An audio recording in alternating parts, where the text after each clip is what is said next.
किसी समय की बात है, एक राजा ने अपने दरबार में पंडित जी को पूजा पाठ के लिए बुलाया।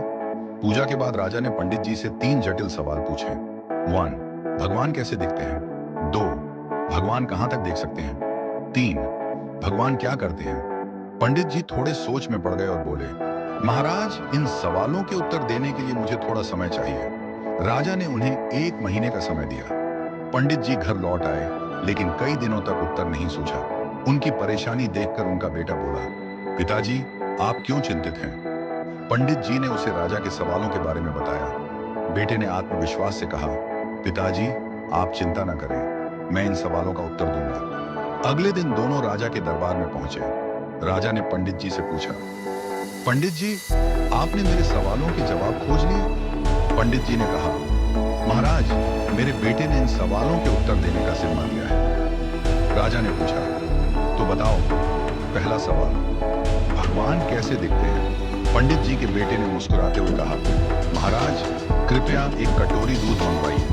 दूध लाया गया। लड़के ने उसमें अपनी उंगली डालकर घुमाना शुरू कर दिया। राजा ने चौंक कर पूछा, ये क्या कर रहे हो? लड़के ने शांत स्वर में कहा, महाराज, क्या आपको इस दूध में मक्खन दिख रहा है? राजा ने सिर हिलाया और कहा, नहीं।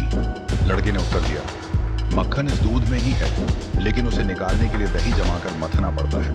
ठीक वैसे ही भगवान हर जगह है, पर उन्हें देखने के लिए ध्यान, साधना और सेवा का मंथन करना पड़ता है। राजा ने मुस्कुराते हुए कहा, अच्छा उत्तर दिया।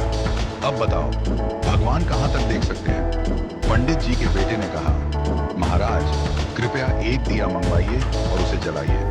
दिया जलाया गया और उसकी रोशनी चारों ओर फैल गई। लड़के ने पूछा, इस दिए की रोशनी कहां तक जा रही है? राजा ने कहा, यह तो पूरे कमरे में फैल रही है। लड़के ने उत्तर दिया, ठीक वैसे ही भगवान की दृष्टि की कोई सीमा नहीं है। जैसे इस दिए की रोशनी हर दिशा में फैलती है और सब कुछ देखती है, वैसे ही भगवान भी हर जगह सब कुछ देख सकते हैं। राजा ने संतुष्ट होकर कहा, बहुत अच्छा उत्तर दिया।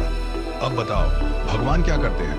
पंडित जी के बेटे ने मुस्कुराते हुए कहा, महाराज, कृपया कुछ देर के लिए अपना सिंहासन मुझे दे दीजिए और आप नीचे बैठ जाइए।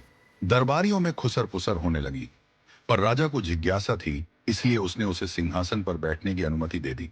लड़का सिंहासन पर बैठकर बोला, महाराज, अब देखिए, अभी तक आप राजा थे और मैं आपकी प्रजा था, लेकिन अब मैं राजा हूं और आप मेरी प्रजा हैं। यही भगवान की लीला है। भगवान जिसे चाहते हैं उसे ऊंचाई पर बिठा देते हैं और जिसे चाहते हैं उसे नीचे उतार देते हैं। यही उनका काम है। राजा यह सुनकर चकित रह गया। उसने पंडित जी और उनके बेटे की चतुराई की सराहना की और उन्हें ढेरों उपहार दिए। राजा ने कहा, आज तुमने मुझे भगवान की शक्ति, दृष्टि और कार्यों का गूढ़ रहस्य समझा दिया। इस घटना के बाद राजा ने विनम्रता और सेवा का भाव अपनाया, क्योंकि वह समझ गया था कि भगवान हर जगह हैं और हर रूप में विद्यमान हैं।